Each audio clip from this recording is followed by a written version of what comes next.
Sebelum kita beranjak ke bahasan inti, akan kami jelaskan sedikit, akan kami beritahu sedikit bahwasanya ini adalah profil dari konservasi penyu sebagai lestari, di mana latar belakangnya mengapa konservasi ini bisa berdiri ini diawali ketika pada tahun 2013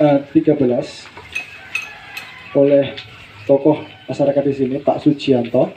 Jadi pada tahun 2013 Pak Sujianto ini secara swadaya dan mandiri melakukan inkubasi di halaman rumahnya, yang kemudian Indonesia sendiri dari ketujuh spesies penyu tersebut, 6 diantaranya berada di perairan Indonesia, yaitu penyu hijau, penyu leka, penyu pempaya, penyu pipih, penyu sisik, dan penyu belimbing.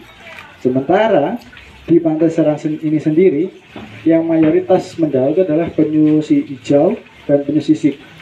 Nanti kita akan melepas penyu yang jenisnya penyu hijau. Terus bagaimana cara membedakan antara spesies penyu ini dengan spesies penyu lainnya? Kita lihat dari karakteristik dari tempurungnya. Penyu sisik ketika dia menetas kemudian menjadi tukik, karakteristik dari tempurungnya itu berwarna coklat. Sementara kalau penyu hijau ini berwarna hitam. Itu bisa dilihat di situ, itu adalah jenis penyu hijau. Gitu. Oke, tempat bertelurnya penyu. Ternyata setelah kami data dan kami melakukan riset kecil-kecilan, maka terdapatlah 12 titik pantai yang diyakini oleh warga lokal menjadi tempat bertelurnya penyu. Mulai dari yang pantai sebelah paling barat itu di pantai Jebring, hingga yang paling ujung timur berbatasan Malang itu pantai Gura. Itu kurang lebih selama 6 jam.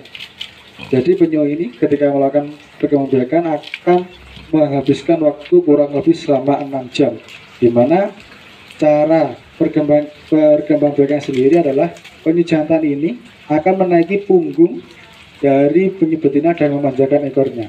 Kemudian penyu jantannya akan menjepit tubuh dari penyu betina dengan kuku kaki di depannya ini. Nah, proses perkembangan terjadi menjelang sore atau jelang fajar tahun.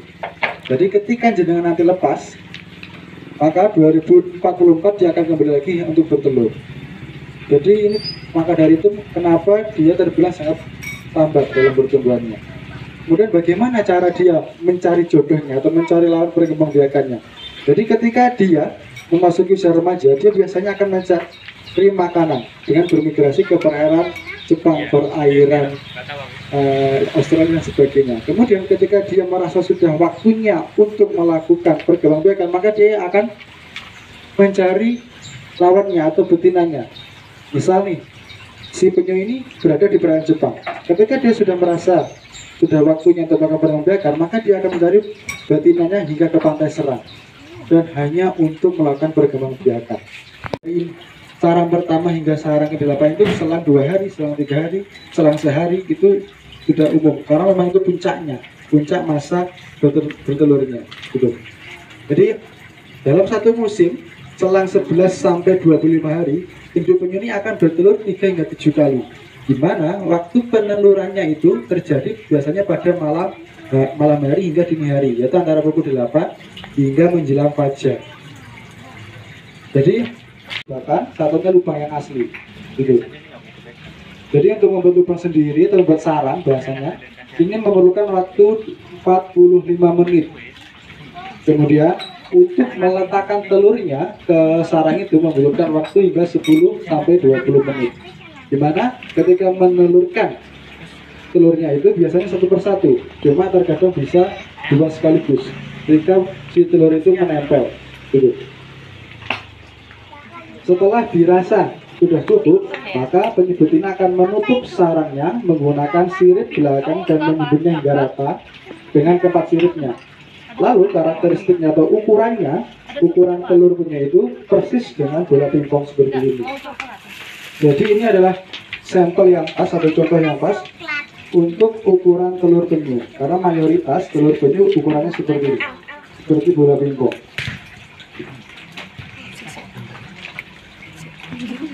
Ketika belum diedukasinya masyarakat adalah banyaknya predator termasuk manusia.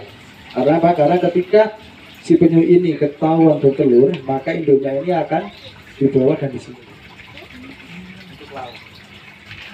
Karena akhirnya ketika sudah ada konservasi ini pelan Tapi pasti kita memberikan edukasi kepada masyarakat bahwasanya penyu-penyunya adalah satwa yang dilindungi dan tidak boleh untuk dikonsumsi. Juga adanya ini bekas-bekas roda ATV, biasanya juga menghilangkan, ini juga kesulitan kita untuk mencari jejak-jejaknya juga. Di Malang seperti itu. Kemudian untuk pertanyaan saya hanya satu. Kurang lebih 16 sarang itu dari Pantai Serang. Saat anak-anak muda seperti kami ini dibimbing oleh Pak Sardianto, ini yang beliau berkenan hati.